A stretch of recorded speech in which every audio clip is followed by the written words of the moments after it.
Assalamualaikum warahmatullahi wabarakatuh. Bismillahirrahmanirrahim. Alhamdulillahirabbil alamin. Asyhadu an la ilaha illallah wa asyhadu anna Muhammadan abduhu wa rasuluh.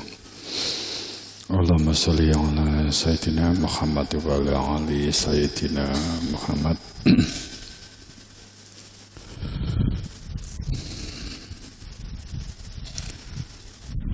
Qala Allah Ta'ala fi kitabil karim, a'udzu billahi minasyaitonir rajim. Bismillahirrahmanirrahim. Famma yuridillahu yahdiyahu yashrah sadrahu lil Islam wa ma yurid ayudillahu yas'al sadrahu dayiqan kharajan ka'annama yas'adu fis sama kadzalika yas'alullahu rijasa alladziina la yu'minun. Pertama kita memunajatkan rasa syukur kepada Allah Subhanahu wa Ta'ala atas segala limpahan yang telah Allah anugerahkan berupa nikmat, dimaukannya nyuwun ilmu tauhid, ilmu nubuwah, alimul ghaibi, ilmu yang menunjukkan keberadaan gaibnya diri Tuhan dengan metode inisiasi bisik. Ditunjukkan keberadaannya seperti saat di perumpamaannya yang oleh pendahulu kita melalui cerita wayang. Sang Dewa Ruci membisikkan sebagai guru sejati, membisikkan kepada salah satu murid, yakni Sang Bima Werkudara, kemudian disebut dengan Bratasena. Dengan kesungguhannya akhirnya mengetahui hakikat jati dirinya.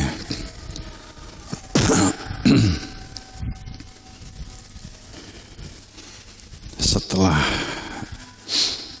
proses kita dimaukan nyuwun ilmu tauhid, ilmu nubuwah, ilmu yang menjadikan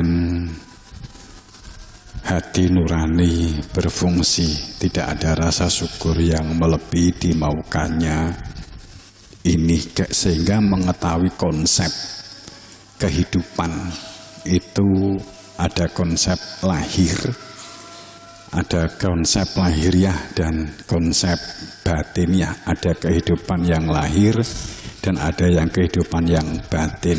Sangat jelas bahwa terungkap siapa di dunia ini yang ya'lamuna ala dohir, hanya pengetahuan yang lahir dari kehidupan dunia yang diketahui, tapi tentang batin itu diabaikan, ditinggal. Pasti akan terjadi akumulasi kehancuran, pasti hancur langit dan bumi dan manusia yang hidup di dalamnya. Maka kita berbicara tentang amanah pada season ini. Sekilas kita berbicara tentang hakikat amanah, amanah yang sejati, amanah yang sebenarnya.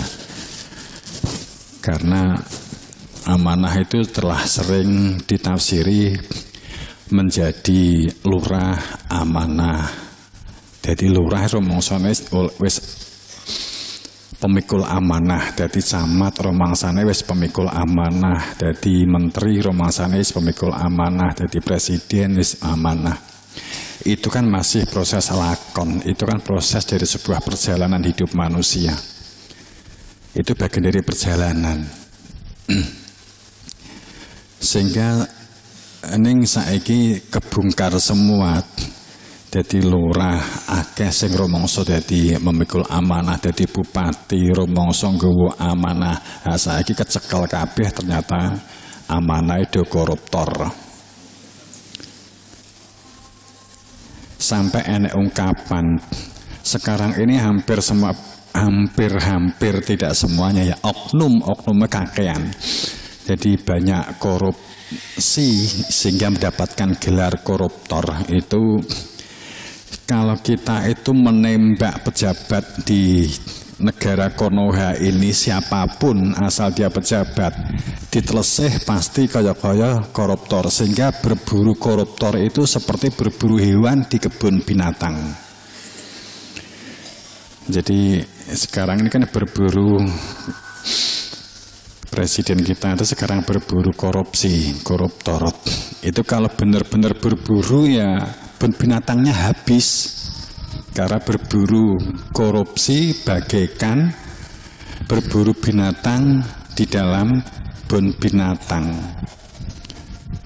Yes, gampang banget berketolos di ngarepe ya korupsi kan gitu. Sing kena dicekel, sing gampang ki apa kan gitu kan. Ya sing krucil-krucil kuwi sing kelinci, padahal faktanya kelinci ki angel dicekel loh ya. Ini cilik-cilik. Dan ini merupakan sudah akumulasi sebuah fenomena yang telah terjadi, akumulasi fenomena yang telah menumpuk, fenomena sing ngumpul yang sekarang ini terjadinya anomali dari berbagai arah. Kalau kita berbicara tentang amanah, apa sih sesungguhnya amanah? Memang pada saat Anda menjabat menjadi apapun, sebagai siapapun, entah sebagai petani, entah jadi lurah, entah jadi pedagang, entah jadi bupati, entah jadi pebisnis, atau entah jadi gubernur, entah jadi menteri atau jadi pelaksana kehidupan, jadi kontraktor atau jadi apapun, itu kan semuanya kan sebagai proses memiliki tanggung jawab. Memiliki tanggung jawab di masing-masing spesifikasi bidangnya. Itu apakah ini bagian dari sebuah amanah? Ya bisa dikatakan demikian, tapi itu sesungguhnya adalah konsekuensi dampak sebuah amanah. Pada saat kita berbicara berkaitan dengan sebuah prosesi amanah, inna aradna amanat ala samawati wal ard wal jibal. Amanah itu saat ditransformasi, diberikan amanah ini dikekni kepada gunung, kepada langit, kepada bumi, semuanya enggan, menolak untuk menerima amanah. Oke, kita pahami tanpa terjemah apapun, tanpa femio ya. Pada saat berbicara bahwa amanah gunung, langit, dan bumi sekaligus sebagai sebuah simbol, memang amanah tempatnya tidak di otak. Amanah tempatnya tidak di otak, tidak di langit, tidak di otak. Sehebat apapun otaknya seseorang, tidak akan mampu menerima amanah. Hanya akan menjadi pecundang pada saat kehebatan, kepintaran hanya berbekal pada interaksinya, berbekal hanya pada koneksinya, hanya berbekal pada materi, referensi. Banyaknya bacaan, banyaknya jari ini, banyaknya katanya. Kemudian digunakan untuk meminteri kepada yang lain, untuk menjatuhkan yang lain. Dengan kata lain bahwa saat amanah itu diberikan, memang bukan wilayahnya otak, amanah bukan wilayahnya langit. Saat apa adanya, saat langit diberikan amanah, langit enggan. Angget secara fisik yang kita kelihatan mata, walaupun fisiknya kita datangi juga enggak ketemu. Kalau kita asumsikan langit di atas sana, tapi pada saat berpikir bahwa langit bagian dari sebuah proses manusia, memang tempatnya amanah tidak di otak. Hebat apapun, tempatnya amanah itu di perilaku, di konteks kehidupan, makomnya di sana. Bukan di otak orang yang pinter. Letaknya tidak di amanah, tidak di sana. Letaknya juga tidak di ardun, tidak di bumi. Bukan di bumi letaknya. Secara fisik tanah upamanya begitu. Amanah bukan di sana.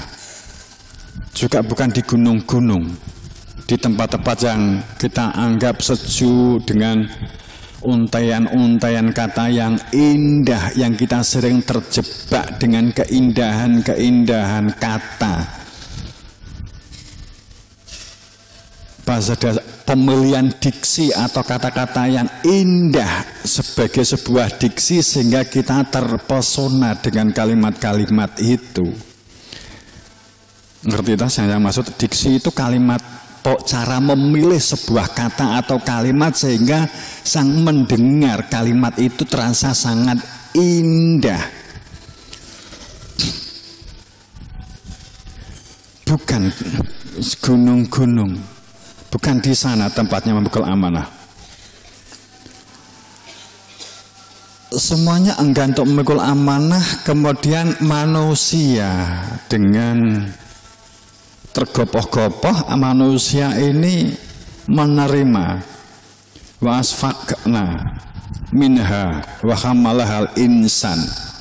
Manusia tanpa ditawari, manusia tanpa diberi penawaran ungkapan, malah manusia yang mengatakan kulo kemawon, saya saja yang memikul amanah itu.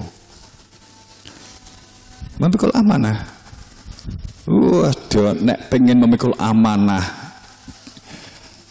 ndas tinggi ndas, sikil tinggi sikil, utang kiwa tengen dukun, kan gitu kan, untuk menerima amanah, untuk menjadi pejabat, menjadi bupati, menjadi gubernur, menjadi DPR, kan utang krono rene golek sponsor, apa sekarang gitu kan gitu. Bukan rahasia umum mesti kuwi makanya amanah tidak dibekulkan. Manusia ini saat meminta amanah, kowe pengen dadi lurah, oh yo jempalian pengen dadi lurah, pengen dadi iki boso dadi korupsi. Maka kemudian di ayatnya itu innahu kana doluman jahula. Wong menungso ki memang jahil. Memang jahil, jaluk gawean dikai gawean dikorupsi. Kan itu. Kenapa bisa begitu? Karena konsep kehidupannya hanya ya lamun dohir, ya lamun alam dohir, hanya mengetahui yang lahir dari kehidupan ini. Hanya itu. Maka sehebat apapun otaknya, pinternya akan terjerumus pada saat tidak memiliki sebuah karena tidak memiliki sebuah orientasi cara hidup. Pada saat tidak berada di dalam amanah. Apa tahu amanah itu? Ya Rasul balik ma unzila ilaka min rabbik. Garis besarnya begini. Semua utusan Allah, semua rasulnya Allah, semula itu berpikirnya begini, dewi ya monggo, enek sing melu ya terserah, enek jamaah terserah. Wong di dunia itu berbuat baik kepada siapapun itu bagian dari sebuah tatanan syariat. Jadi nggak kebingungan mencari umat sebanyak-banyaknya. Nabi apa dikira dakwah begitu? Enggak begitu. Hanya karena menjalankan perintah Allah saja, kemudian menyampaikan. Kan gitu. Ya memang pada saat kondisi-kondisi tertentu seperti seharusnya saat ini, kondisi saat ini di mana fenomena tanda-tanda alam itu telah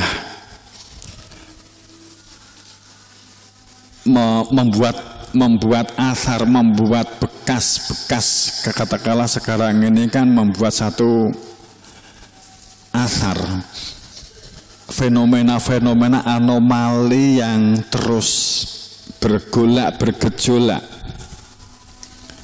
perilaku manusia, kemudian alam yang sekarang ini juga terjadi anomali yang juga semakin kuat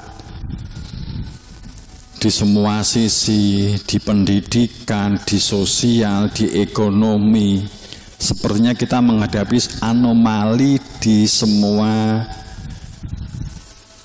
divisi, di semua kelompok, di semua keadaan, di situasi, di masing-masing dimensi ini semuanya terjadi anomali. Mengerucut kemana semua anomali ini, baik anomali alam, anomali cuaca, anomali ekonomi, anomali keuangan, bahkan moneter yang sekarang ya lagi rame duduk kelasnya awake dhewe ngomong bridge ya. Akan tetapi kan semuanya kan terjadi anomali, perang negara ini semuanya terjadi sebuah anomali. Mengerucut kemana semua anomali ini? Kok sepertinya mereka berkoordinasi untuk terjadi anomali secara bersamaan, tidak hanya satu sisi, tapi semua segi kehidupan. Ada apa ini? Inilah yang disebut sebagai sebuah akumulasi, penumpukan masalah akibat pemahaman amanah yang mengalami geser. Akibat bergeser sehingga amanah hanya yang dihitung dampak. Kalau kita melihat ya ayuhar rasul balik bahwa semua rasul itu saat Allah memerintahkan kepada rasul, hei rasul, kamu itu saya berikan amanah. Yang aku sampaikan berupa wahyu unzila ilaika, yang aku turunkan kepada kamu dalam sebuah sistem minrobik, dalam sebuah sistem kehidupan manusia, sistem kehidupan kewahyuan. Wa ilam yaf'al, jika kamu tidak menyampaikan, tidak mengerjakan, wa ilam taf'al, jika kamu tidak menyampaikan apa-apa, balaghta, apa yang kami telah berikan, diperintahkan untuk kamu sampaikan, manusia akan hancur, manusia akan luluh lantak, manusia hanya akan kebingungan. Kamu hanya menyampaikan. Amanah ini apa? Cerita bahwa pada saat nafakhtu fihi, amanah itu awalnya amanah begini. Kalau seseorang itu diberi amanah keluar dari rumah untuk membelikan sesuatu, maka sesuatu yang diamanahkan itu untuk dikembalikan lagi. Tolong sesuatu ini saya titipkan kepada kamu, nanti kalau kamu sampai sana tolong berikan kepada seseorang. Kemudian kembalikan lagi kepadaku kalau nanti kamu sudah pulang, umpamanya kan begitu.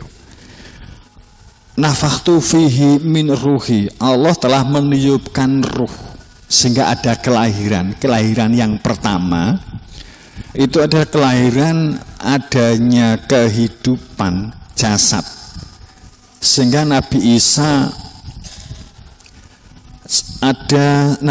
memberikan satu gambaran, memberikan satu pedoman.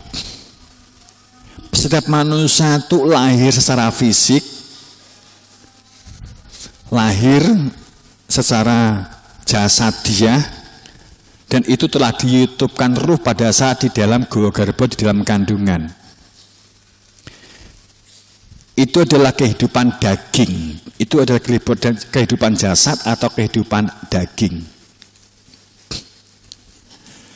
Kemudian di dalam ruhmu, di dalam dirimu itu ada ruh yang asalnya dari Tuhan. saat ruh yang ada di dalam dirimu itu aku menunjukkan keberadaannya sehingga kamu tahu tentang aku, dariku, dari Nabi Isa, maka kamu disebut sebagai lahir kembali. Yang pertama lahir secara jasad atau fisik, kemudian yang kedua lahir secara value, lahir sebagai nilai, sebagai manusia yang memiliki nilai. Jika kamu tidak lahir kembali, maka kamu tidak akan pernah dapat menyentuh kebenaran. Kamu tidak akan pernah dapat menyentuh surga Tuhan. Kamu tidak akan dapat menyentuh kerajaan Tuhanku. Supaya kamu masuk dalam kerajaan Tuhanku, maka kamu harus lahir kembali dan melalui aku. Maka sebenarnya Nabi Muhammad menyatakan bahwa surga di bawah telapak kaki ibu Umi. Di sini unsurnya juga masalah hakikat, masalah kesadaran ruhiyah. Kemudian kamu patuh kepada orang tua bapak ibu itu karena kamu patuh kepada ibu sejatimu, kepada orang tua sejatimu. Kamu patuh karena menjalankan kepatuhan gurumu, kan begitu. Itu kan ngendikannya Nabi Isa seperti itu. Jadi amanah di sini adalah masalah ruh yang ditiupkan pada saat lahir melalui gua garbo ibu. Telah disepakati 120 hari itu ruh ditiupkan sehingga ada kehidupan. Yang disebut orang amanah itu adalah ruh yang telah ditiupkan ke dalam jasad ini untuk dapat kembali kepada Tuhannya pada saat jasad sudah habis masa pakainya. Itu dikatakan orang yang amanah. Dan ini mengenai asal usul harus jelas. Para leluhur juga sudah memberikan sinyal. Ayatnya innalillahi wa inna ilaihi rajiun itu tidak hanya saat meninggal, saat kesehariannya kita itu sudah selalu tahu pintunya pulang. Sehingga sewaktu-waktu meninggal itu kembali kepada Tuhan itu dalam kepastian, pasti tujuannya itu roh mengetahui alamat kembali itu dengan pasti. Maka di dalam Al-An'am kan juga sering saya sampaikan bahwa pada saat manusia tidak amanah, tidak bisa memikul amanah dari Tuhan yang nafakhtu fihi min ruhi, yang ruh daya kuat itu adalah dariku, telah saya letakkan ke dalam jasad. Tapi buahnya aksaronas kebanyakan dari manusia tidak kembali, tidak mengetahui pintunya pulang, caranya pulang, tidak tahu. Apa dikira mulai terus bunuh diri selesai begitu ya, mosok mulai raruh kan gitu ya. Pada saat orang meninggal dunia kemudian karena nggak amanah, nggak amanah pertama karena nggak tahu pintu pulangnya. Nggak amanah karena tidak tahu asal usul dari ruhnya yang itu daya kuat itu milik Allah, tidak mengetahui Tuhannya kecuali hanya dari cara daging, cara telinga mendengar. Dikatakan bahwa amanah tidak bisa dipikulkan kepada langit, tidak bisa dipikulkan kepada bumi, tidak bisa dipikulkan kepada telinga, begitu kan? Kita mendengar kalimat Allah, tempatnya kesadaran sebagai manusia yang amanah itu adalah Rasane, sirnya, rasanya, rasa yang kembali kepada Tuhan, rasa yang mengenal Tuhannya, sir atau rasa yang telah mengenal Tuhannya di dunia, kenal karo Gusti Allah, kenal karo pengirane, kenal karo Gustine. Kalau orang kenal dengan Tuhannya, nggak judek saat orang menyebut Sang Yang Widi, disebut kepada Allah, disebut Sang Yang Tunggal, kalau berpikirnya kepada keberadaan Tuhan. Kalau nggak mengenal Tuhan, geger. Sang Maha Kuasa itu bukan kalimat Allah, kan gitu, geger kan gitu. Gegeri sesuatu yang dia sendiri juga nggak kenal. Kadang orang itu kan lucu.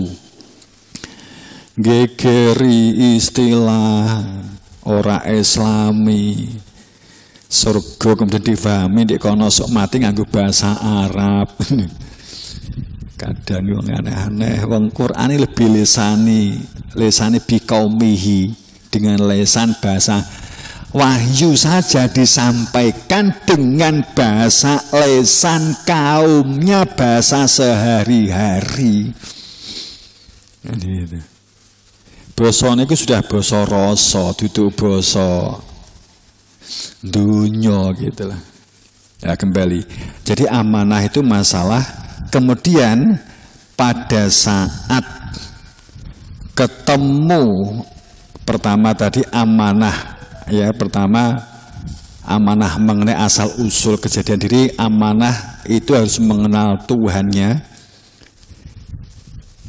tahu alamat kembali, tahu sejati, tahu tentang diri kita tuh yang sesungguhnya, yang sejati itu yang mana sih? Diri sebagai yang sejati itu adalah yang menjadikan kita ada daya kuat, kita bisa bernafas, kita bisa melihat, kita bisa berpikir. Itu yang menjadikan kita sebagai diri yang sejati. Siapa itu? Dia, bal huwa ayatum bayyinah, maka dia kenali di dalam dadamu. Kenali dia di dalam dadamu. Dan jadikan orientasi hidupmu di semua aktivitasmu sebagai apapun, menjadi apapun. Itu akan menjadi amanah. Dadi lurah, dadi camat, dadi tani, dadi becak, jadi pedagang, jadi guru, jadi ustadz, jadi santri. Apapun yang dilakukan berada di dalam kesadaran dia di dalam dada. Saat dia ada di dalam dada, di dalam rasa, maka hati nurani disebut berfungsi. Sehingga otak yang amanah itu adalah otak yang telah hati nuraninya berfungsi, hati nuraninya telah mengenal Tuhan. Sehingga kerja otak itu karena kerjanya otak itu untuk mengokohkan, menguatkan kesadaran batin, kesadaran untuk berproses kembali kepada Tuhannya. Sehingga pada saat ada perilaku-perilaku yang merusak, oh ini nggak menyuburkan hati nurani, ini akan merusak hati nurani, hati sanubari yang menjadikan berfungsi. Korupsi umpamanya itu kan perilaku hati sanubari, hati nuraninya pasti mati karena ayatnya demikian. Jika perilaku sanubari yang dikedepankan, maka nuraninya dipastikan mati. Ayatnya kan begitu. Otaknya seharusnya berpikir, kalau saya korupsi bukan masalah hukum, ini masalah berarti hati nuraninya mati. Yang berfungsi hati sanubari, perilaku merusak, mencuri, maling, zina, ngombe minuman keras, mabuk. Itu semua adalah kerja hati sanubari. Membuli, mengolok, tidak komunikatif, prasangka, itu adalah kerja hati sanubari yang akan membutakan hati nurani. Saat hati nuraninya mati, maka disebut akma. Siapa di dunia ini buta, maka di akhirat akan jauh lebih buta dan lebih sesat jalannya. Makanya sebagai mizan, otak itu digunakan untuk berpikir apakah perilaku kita itu menguatkan hati nurani atau untuk sanubari, nafsu, menyuburkan nafsu atau menyuburkan hati nurani. Ini kan, tapi inti amanah itu karena kita berlaku baik, benar dan jujur, itu kerangkanya karena jika sewaktu-waktu meninggal dunia, ruh itu dapat kembali kepada Tuhannya. Jika ruh tidak kembali kepada Tuhannya, dampaknya hebat. Maka ayatnya jelas banget. Di gone Sabak, di gone Al-An'am terungkap dengan gamblang, dengan jelas. Sopo sing mati ini ruhnya keluar dari tubuh seperti nafas keluar. Tampakannya ditunjukkan dengan nafas keluar, ruhnya melayang. Ruhnya melayang, maka di Al-An'am 93 itu kan disebutkan demikian. Wa idfasi'u fala fauta, di Sabak juga sama. Saat meninggal dunia, ruhnya keluar, terperanjat, kaget, hebat. Nah, di Al-An'am wa idulamu fi, orang yang sakratul maut karena ruhnya tidak kembali.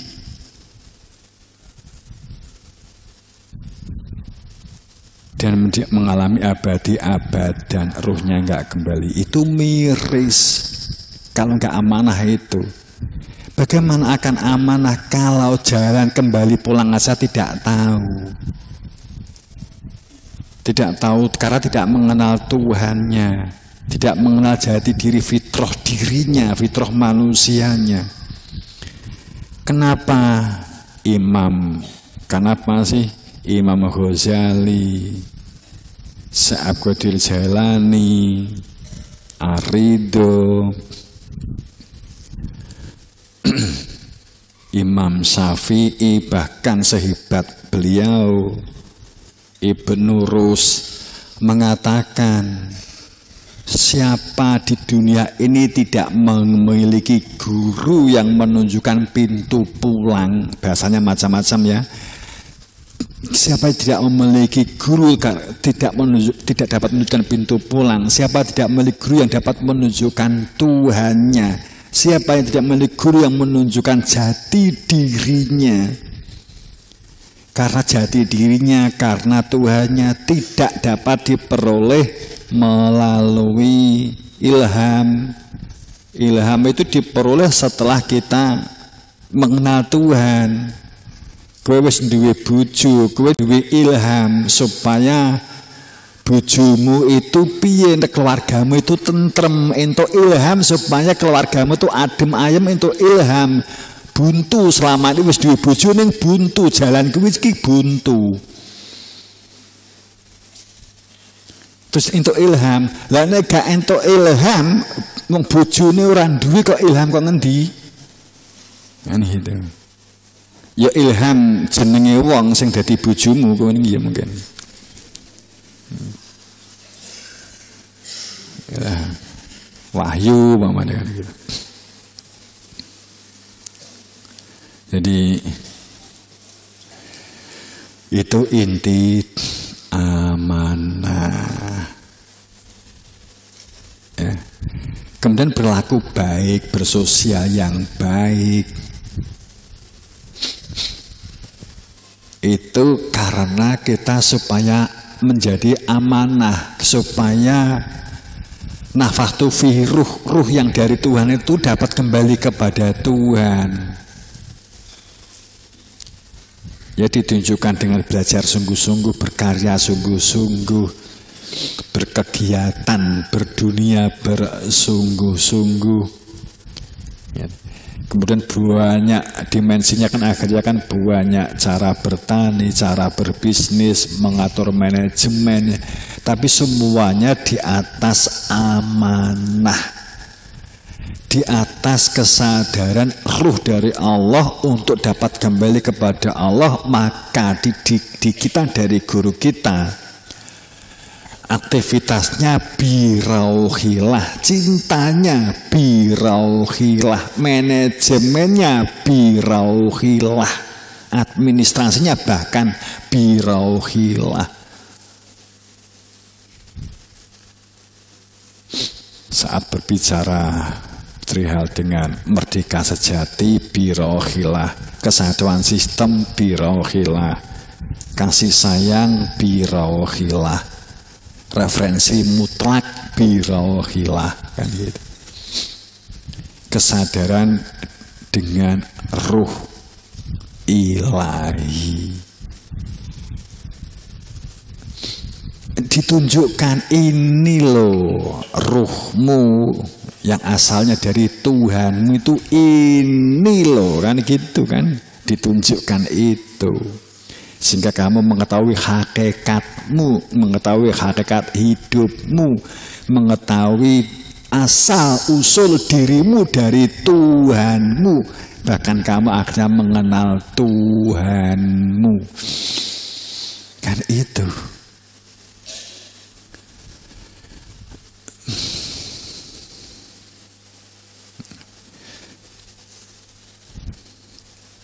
Maka kita itu untuk menjadi manusia yang berada di dalam hidayah, setelah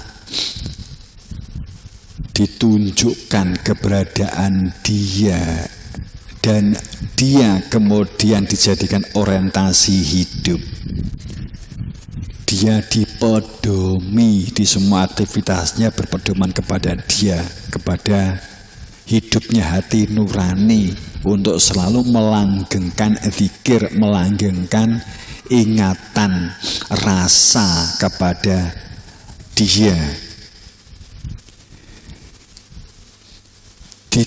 Ini disebut orang yang memperoleh hidayah. Hidayah pertama itu nyuwun ilmu. Mosok di dunia mau ngene buntet budek jibek, mosok di dunia mau ngene tok sih. Solusine piye nek masalah? Kalau kita nggak mengenal Tuhan, nggak mengenal tujuan hidup, kebentur-bentur, kebentos-bentos, kebingungan arah, kebingungan tujuan, kebingungan alamat, kebingungan kan.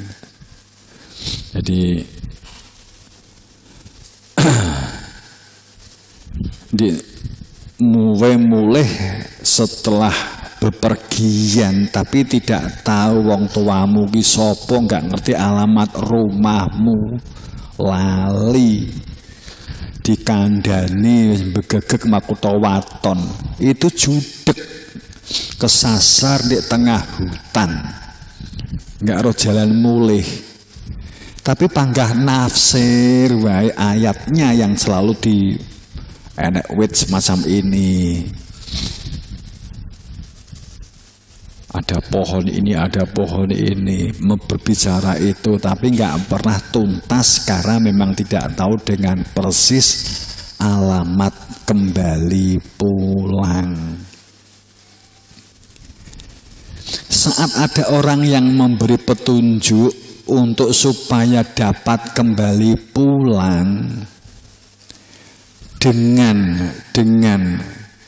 bukti-bukti hujatul mubin, dengan bukti yang nyata, dengan cara yang nyata dapat dipertanggungjawabkan, SK-nya jelas, umpamanya rasional, SK jelas itu pasti enak rasionale, bisa menerima itu sebagai tanda memperoleh hidayah, memperoleh petunjuk. Orang mengatakan demikian, memperoleh terang, menjadi terang. Hati sing bunek, hati yang butek, hati yang gelap itu mendapatkan terang. Kita berada di tengah hutan, nggak tahu alamat, di keadaan gelap gulita. Kemudian ada orang yang membawakan cahaya. Salah satu buktinya diberi cahaya, sehingga dengan cahaya itu kamu memperoleh terang, kamu tahu tentang terang, sehingga dengan terang itu kita bisa berjalan.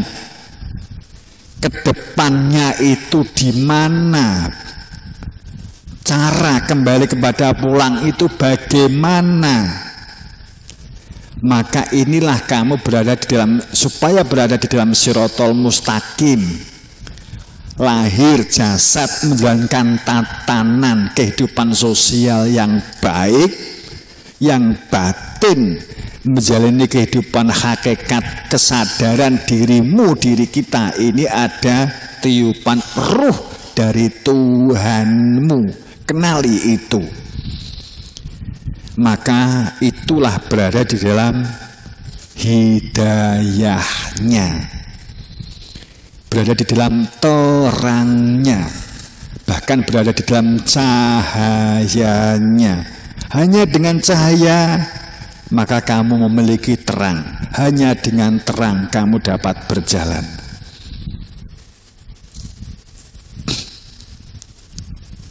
Sumber cahaya dan menjadikan sumber terang kehidupan kita ini kan yang harus jelas.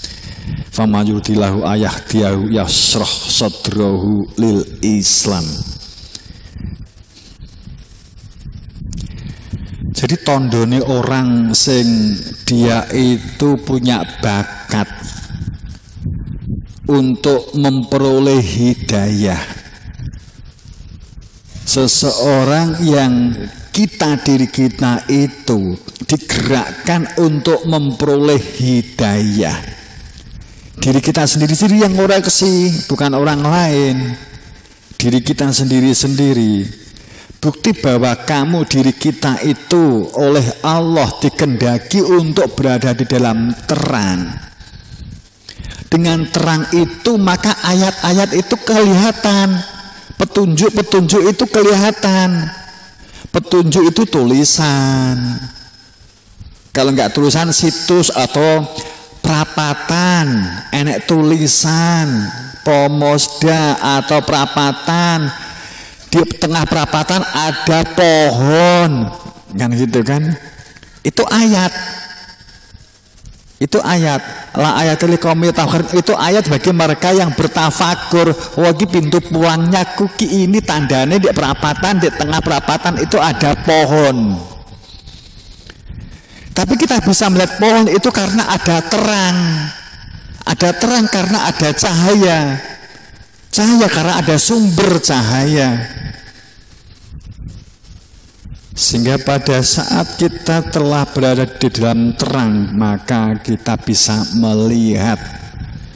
Dengan kita bisa melihat, maka kita bisa membaca ayat-ayat Tuhan. Keadaan inilah. Maka itulah orang yang berada di dalam tondo orang memperoleh hidayah. Itu dodone sodrohu, dodone lapang, dodone itu ndodo, nyegoro, tidak mudah busuk, dadanya itu tidak mudah gelap, dadanya itu tidak mudah najis, dadanya atau segorone itu tidak akan berubah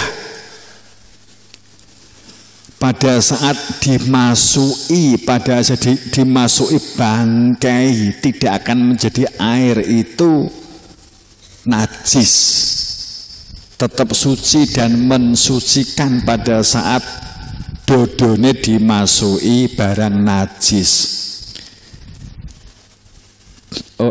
Orang mengatakan demikian, orang yang sudah selesai dengan dirinya itu tidak dipengaruhi oleh perspektif orang lain. Kalau orang itu mudah sekali kepo karena diperspektifkan oleh orang lain, bingung dengan penilaian orang lain, judek dengan penilaian orang lain, dinilai entah itu mengenakan atau sedikit mengenakan atau tidak mengenakan, kita sudah bingung, kita gampang bingung, gampang konfirmasi. Orang yang sudah selesai dengan dirinya itu tidak mudah dengan penilaian orang lain. Kalau tidak ada dampak yang membahayakan, kecuali kalau dampak membahayakan. Kalau dinilai aja terserah.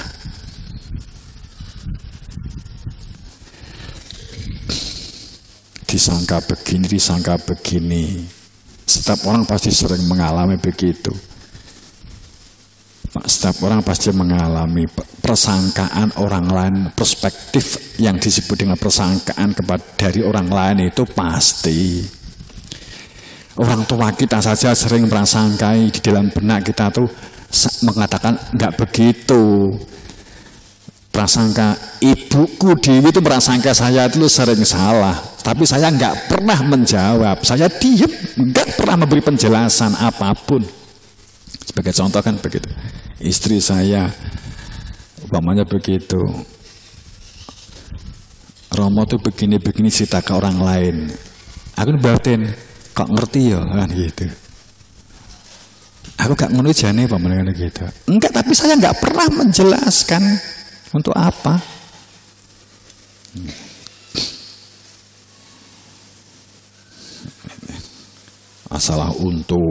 Masalah apa, contoh gitu.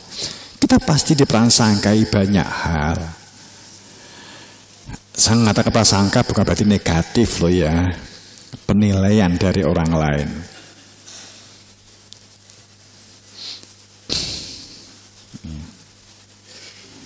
Sampai enek tonggo itu datang ke saya umpamanya begitu.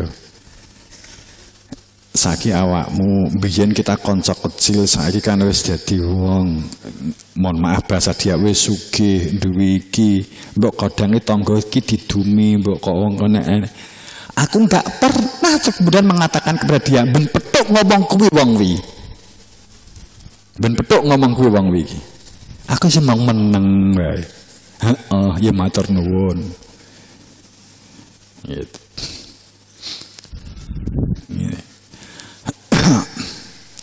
Oke nih, bangun ora dadi wong moro mergo utang gak tau balik. Enggak, tapi saya enggak pernah kemudian saya cerita, saya sudah begini, komando andum tonggo setiap paingan begini. Enggak, saya enggak pernah menjelaskan kepada yang bersangkutan. Enggak pernah. Terserah dia merasangkai apa ya enggak ada pengaruhnya. Kalau dia negatif kan dia yang salah.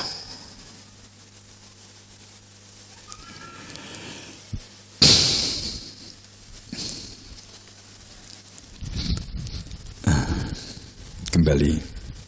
Jadi tanda orang yang berada memperoleh terang cahaya Tuhan, sehingga dengan cahaya itu dapat membaca ayat-ayat Allah, ayat-ayat yang kauliyah ataupun yang apalagi yang kauniyah, yang tertulis ataupun yang tidak tertulis. Hati ini lapang dada untuk berbuat dan bergerak dan berpikir, termasuk di dalamnya dengan cara-cara Islam, artinya dengan cara-cara selamat untuk keselamatan. Jadi orang yang digendaki Allah itu ndodo, dan dia akan memperoleh terang, dengan terang itu dapat membaca kehidupan, itu semuanya bergeraknya itu untuk Islam, untuk damai, untuk memunculkan kedamaian, memunculkan ketentraman. Ini jaminan Tuhan. Windungo apa wae, sing penting kowe amanah. Amanah siji tadi kesadaran. Sekarang kalau intinya amanah siji, sadar kamu itu ada ruh dari Allah yang harus dikembalikan. Kedua, sadar amanah. Hidup ini harus berada di dalam dimensi Tuhan. Hidup ini berada di dalam dimensi Tuhan. Kapan itu bersandar? Di kita kan bersandar. Adrokama yaumidin la tamliku nafsun li nafsin syai'a. Orang yang amanah itu apapun yang dijalani tidak berpijak pada nafsu, dunya ki nafsu, raga ki nafsu, kemudian bergerak di atas nafsu, tapi bergeraknya di atas perintah. Ini artinya apa? Apa yang kita kerjakan sama. Orang yang nggak punya guru dan orang yang punya guru mungkin yang dikerjakan sama. Sholatnya sama. Sholatmu maghrib 3 rakaat, asar petang rakaat, isya petang rakaat, subuh 2 rakaat, sama. Tapi bagi yang punya guru, satu, sholatnya karena menjalankan perintah gurunya. Wal amru ya umaizilillah. Hanya jika berada di dalam perintah, maka akan sampai kepada Allah. Untuk Allah. Kan begitu. Jika nggak punya guru, sholatnya diperintah karo buku atau diperintah oleh guru lah, ustadz umpamanya begitu. Legalitasnya gurumu ki apa umpama kan begitu. Sing ngongkon kowe iki wong tuamu, legalitasnya wong tuaku umpamanya begitu. Ini contoh. Ini yang harus ditingkatkan menjadi sebuah kualitas karena punya guru, menjalankan perintah gurunya. Kalau yang sudah punya guru diperintah untuk ingat kepada Tuhannya di saat sholat. Sungguh beda orang yang berada di dalam terang dan orang yang di dalam gelap. Wa ma yasafil a'ma wal basir. Gerakannya sama, aktivitasnya sama, tapi di dalam dadanya isinya beda. Makanya kan sampai ada ayat begini. Semua kejadian-kejadian di dunia dengan segala fenomenanya ini sampai terungkap bahwa wa liyumahiso ma fi sudurikum.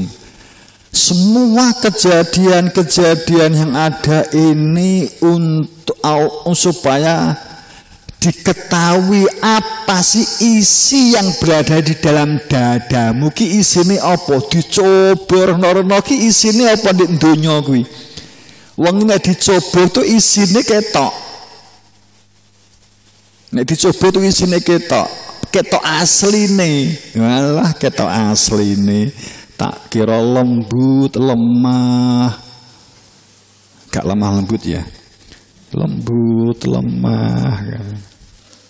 Bosok kepepet ketok asline. Orang kena masalah itu kan ketok asline.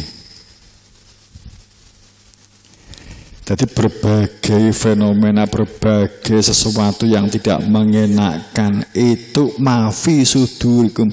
Itu untuk mengetahui apa sing jero dadamu. supaya Tuhan itu menggerakkan supaya kita itu dodo niki isinen ingsun isinen inani anak Allah la ilaha illa ana fa'budni isinen ingsun yang tidak ada Tuhan kecuali aku obah osiklah untukku dan selalu mengingatiku kan gitu supaya kamu dapat kembali kepadaku kan itu yang lah kisah penting roh konsep tawadi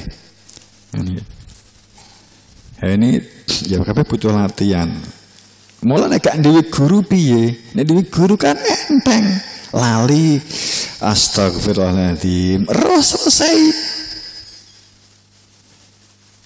wis salat zikire ilinge karo Gusti Allah karo laline akeh ngendi akeh eling atau akeh lali akeh eling akeh lali eling ngaku kuwi lali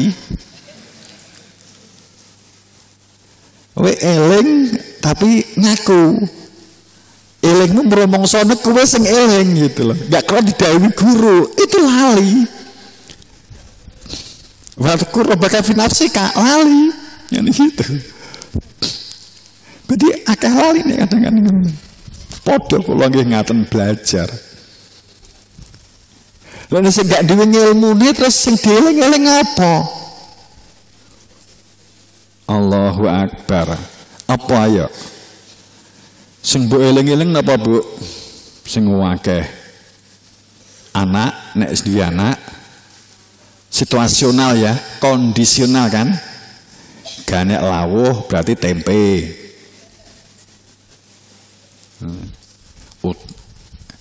bingung duit berarti utang kan gitu ingatan kita ingatan lahiriah jadi antarane orang yang ingat Tuhan karena memang mengenal Tuhan Allahu Akbar subhana rabbiyal kabir walhamdulillah wa subhanallah wa asilah ini wajah tuh ora artine ora apa-apa enggak apa-apa enggak usah bingung artine wong arti iki duduk Tuhan saya gak genah artine kowe saya enggak ngiling-ngiling ta wis ngiling-ngiling ya wis ora ngerti artine ora roh Gusti Allah wis duwe ilmune barang Gusti Allah ya sering lali artine ya ora roh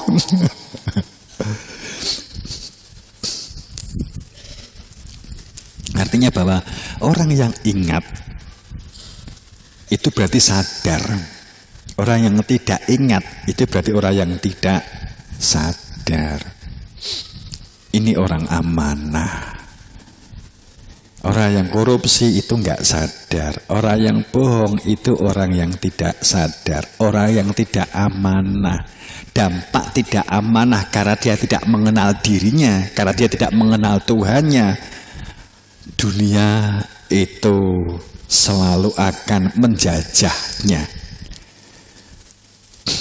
dunia akan menjajahnya nafsunya akan menjajah pada saat kita menjalani kehidupan di dunia ini karena tidak tahu orientasi itu tidak mengenal Tuhan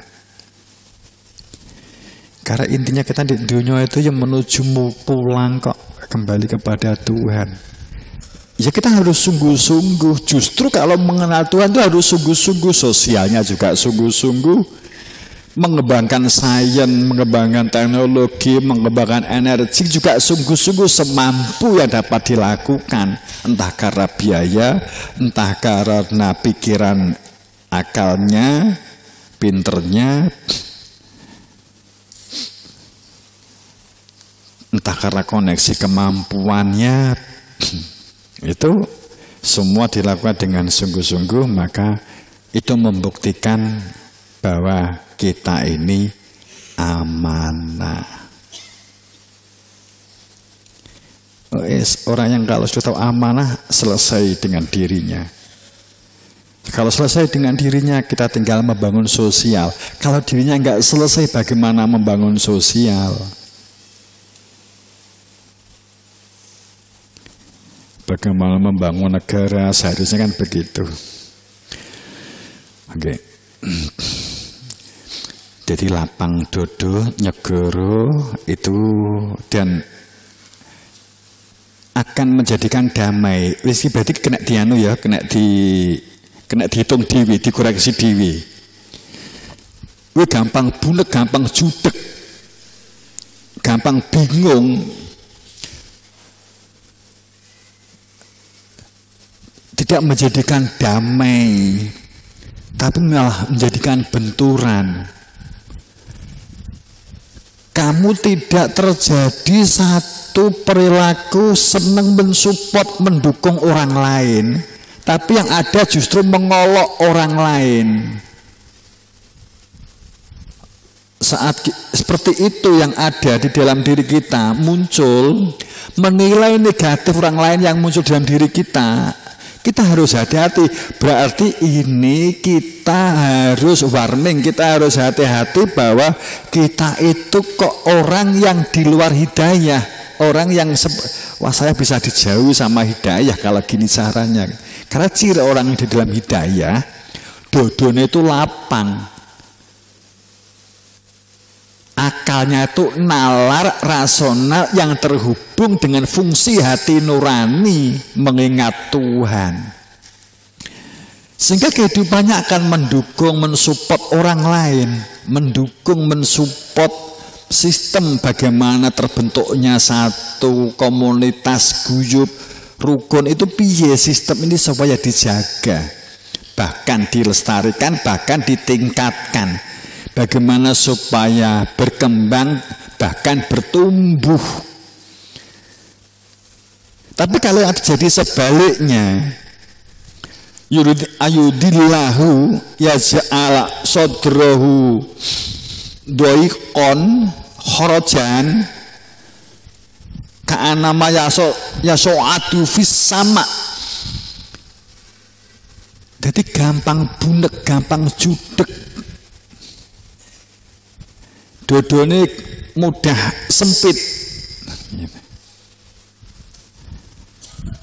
Saat kita ada sesuatu yang salah, tampaknya memang yang salah sih dia, tapi kita kemudian juga terasa sempit dada kita. Kita seperti orang yang sulit bernafas karena kehidupan kita seperti ada yang dicabut akibat kita menilai orang lain, sehingga yang keluar bully, suka sekali mencari kelemahan orang lain, teman yang lain, senang kalau orang lain atau teman bahkan itu kemudian jatuh bangun hidupnya. Ini tanda ayudillahu, orang yang berada di dalam gelap. Orang yang di gelap. Nah, kita mengoreksi kita sendiri, diri kita yang bisa, yang tahu.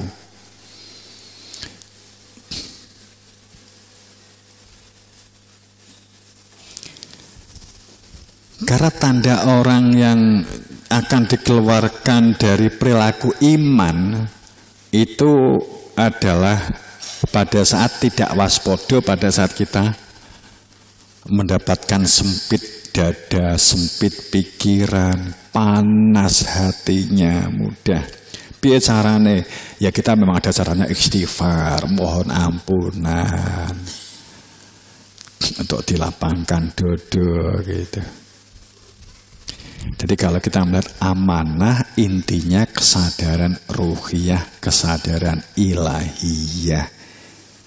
Kemudian kita menjalankan kehidupan berdunia dengan menggunakan sistem lahir jasadiyah, membangun keharmonisan, kebersamaan, kekeluargaan. Jadi kalau Anda punya pikiran negatif, ngoreksi orang lain negatif, Kalau seandainya kamu punya grup WA, punya grup apapun lah di media sosial, nggak perlu diangkat melalui media sosial kalau sifatnya itu negatif. Negur orang lain, negur si A, si C, kemudian ada unsur nggak senengnya, jangan pernah mengangkat di media sosial. Kalau sekiranya nggak bisa memilih diksi yang jika kata dan kalimat yang akan dituangkan di dalam keyword itu nanti akan menyakitkan yang membaca. Kalaupun kau tulis, diksinya kesulitan, memilih kata kalimatnya kesulitan, jangan dimasukkan ke grup, masukkan ke dalam langsung orang yang bersangkutan. Konfirmasi lebih jelas. Apa meneh ndek duduk grup ya duduk diunggah ndek nggone TikTok, diunggah ndek YouTube, diunggah ndek FB. Bojone dhewe ngeluh kesah karo bojo diunggah ndek TikTok, diunggah ndek itu sih malah ra karo-karoan. Ngono kan njaluk pengen harmonis piye lho. Dadi kula niki saged harmonis niku pripun? Lah piye? Padahal pun kula lebokne di TikTok nopo kok malah mboten harmonis. Ha ya mesti kok ya. Nek wong ngono kuwi gak tau tak jawab. Iki wong gendeng iki njaluk harmonis, sarane aja wis sudah gak harmonis. Iki wis cara sing gak beres. Akhirnya piye nek jawab? Kuwi dikakno penjelasan kayak apapun gak nerima. Gitu.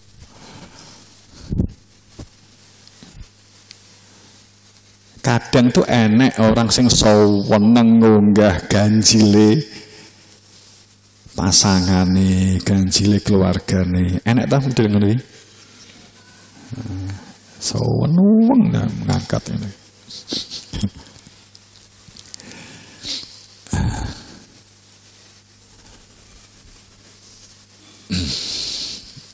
Pengen harmonis tapi caranya yang tidak tepat. Oke, kita memang butuh musyawarah dalam hal teknis.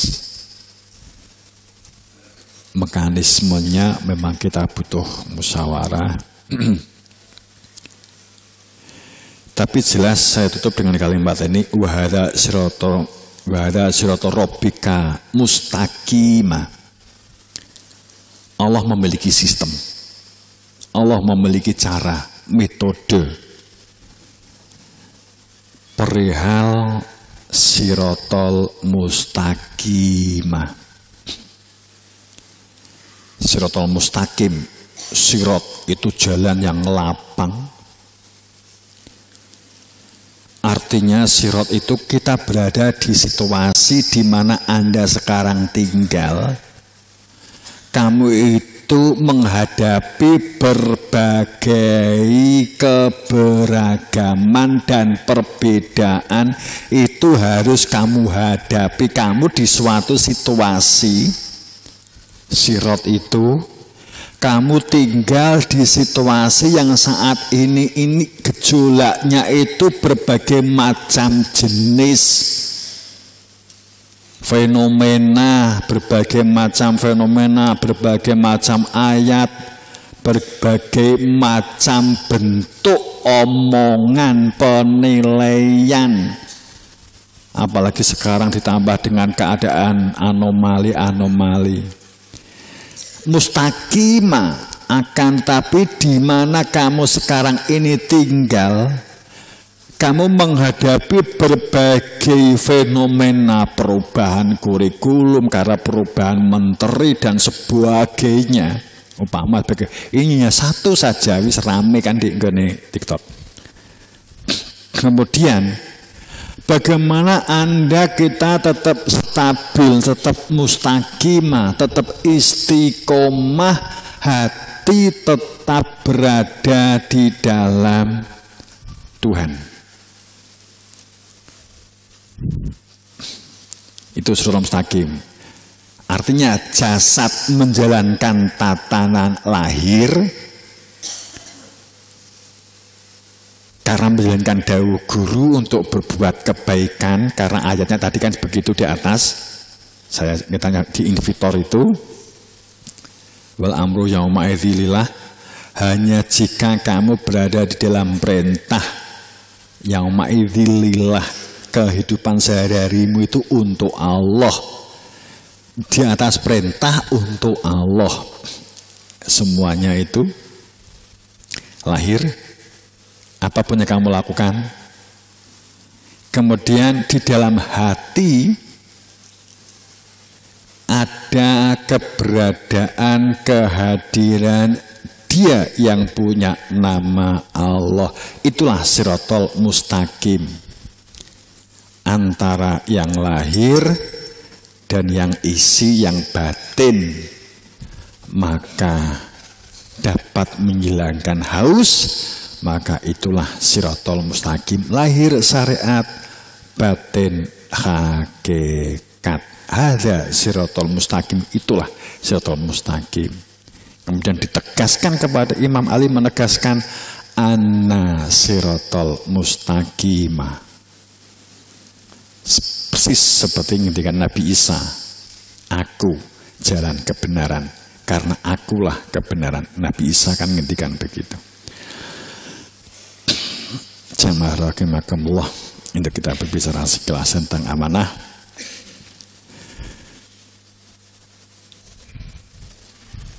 Semoga kita menjadi hamba Allah yaslaunaha yaumaddin, untuk tidak menjadi orang-orang yang tenggelam karena kesibukan kehidupan sehari-hari yang akan melenakan dan menjerumuskan, melenakan hati kita dari Tuhan. Kita bangun bebarengan karena untuk kesuburan iman, kebersamaan untuk kesuburan iman. Nggak mungkin kita bisa zikir aja kalau kita tuh berkelahi. Nggak mungkin. Di dalam kedamaianlah hati itu akan tentram. Saling support, saling membantu, ya. Berusaha untuk saling mengenal, karena ikatannya birohilah. Ikatannya bukan fisik. Kalau ikatan fisik itu karena jabatan, karena pakaian, karena seragam. Wopo kan tinggi seragam toh. Karena ikatannya ikatan enggak birohilah, ikatan bijasadiyah. Ikatannya itu adalah dengan pakaian, dengan laib kan gitu, dengan pakaian.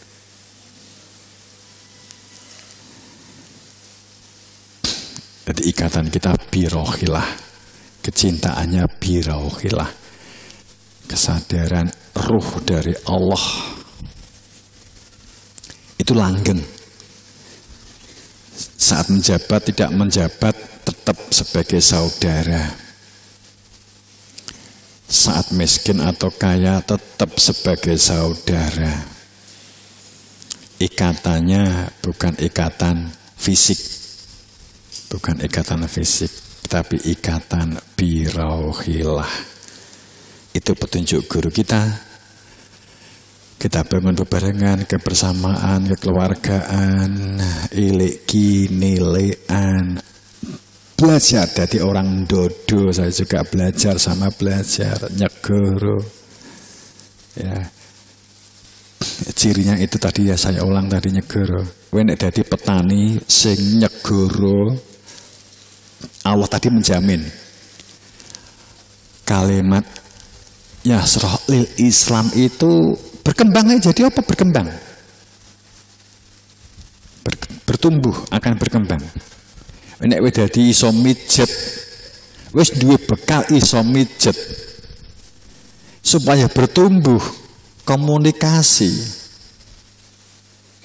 Sangat enak sing bahkan kritik, bahkan ngelok nih sekalipun. Kita rileks aja, nggak usah nesu dhisik. Dodo maka kamu berada di dalam rahmatan lil alamin, maka kamu berada di dalam lil Islam, maka kamu berada di dalam damai, maka kamu berada di dalam bertumbuh, maka kamu dalam berkembang. Maju dodone dhisik. Itu ciri. Dadi nek angel wong nek dikritik apa meneh dilokne. Sak tak tutup. Kuwi nek dilokne utawa dikritik, awal sing mbok tampa di utekmu piye? Apa? Terus awal sing mbok tampa di dadamu piye? Sesek utawa longgar? Saat kamu ada orang yang tiba-tiba ngeritik, ngolok-ngolok kamu, padahal kamu itu ya wis ahli, wis dikono ya wis belajar, tapi enek wong ngeloke dodomu itu sesek utawa saya longgar. Saya sesekan. Terus di utek pikirannya enek apa? Apa di utek isine utek? Nek isine dodo pegel. Kurang ajar, cuk. Itu isine dodo. Saiki isine utek apa? Benci, itu kan di dodo. Kemudian uteknya apa? Awas. Entenono ndek kono, ndek buk kono. Itu. Itu isine utak. Ndek pondok aku gak wani rono metu ka pondok, awas. Itu uteke isine kan gitu. Uteke apa? Atine apa? Rasane apa? Kan gitu kan. Lah itu tinggi tondo, bugi tondo. Ada wong ngelokne plek. Piye carane? Nek wis gentle dihitung pengaruhnya apa, nek gak ada pengaruhnya relax. Nek panggah gak iso menghilangkan kok tetep marah, datangi deh. Aku ndek ngibolone iki pegel tenan. Utekku pengen ngantem iki kowe. Atiku ini keter. Aneh. Terkadang saya bersangkutan kan nggak sadar, atau ngomong, iya memang tak sengaja kan itu, gelut papi ya.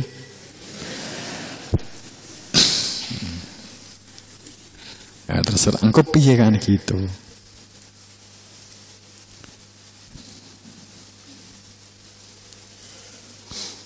Terkadang jawabannya gelut papi ya. Karepe mergo dek niki memang supaya hadir datang, tapi maksudnya tidak untuk konfirmasi itu. Kadang orang tuh salah masuk. Jadi masuknya digone wong sing ngritik kuwi aku mbolokne wingi. Mestine narasi, mestine diksi yang dipilih aku diingin mbok lokne. Ki janjane ki aku kudu piye? Sing saya jalani ini apa? Ada yang belum tepat, sing becik, sing apik itu gimana? Kan gitu diksinya.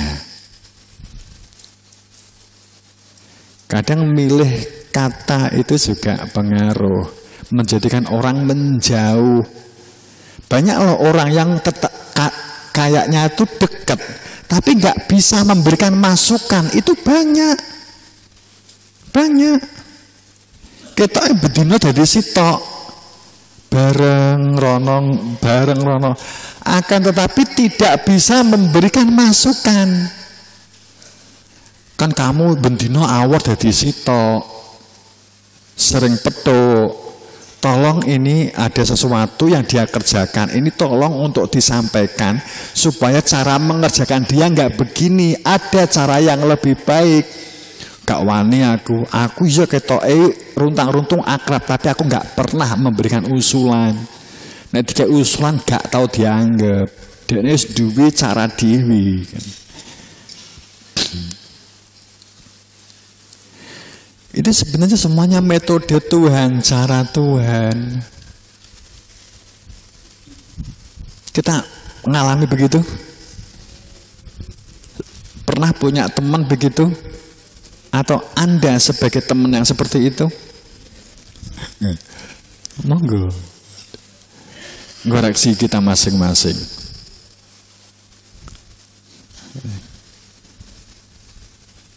Kita akrab. Kowe kudu ngiling-ngiling.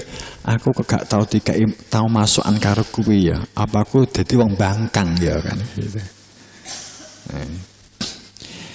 Semoga dalam ridhonya, maghfirnya, ampunannya untuk tafakur kita, untuk rezeki kita, semoga kita dapat syafaat beri-beri berkah pangestu guru wasito. Assalamualaikum warahmatullahi wabarakatuh.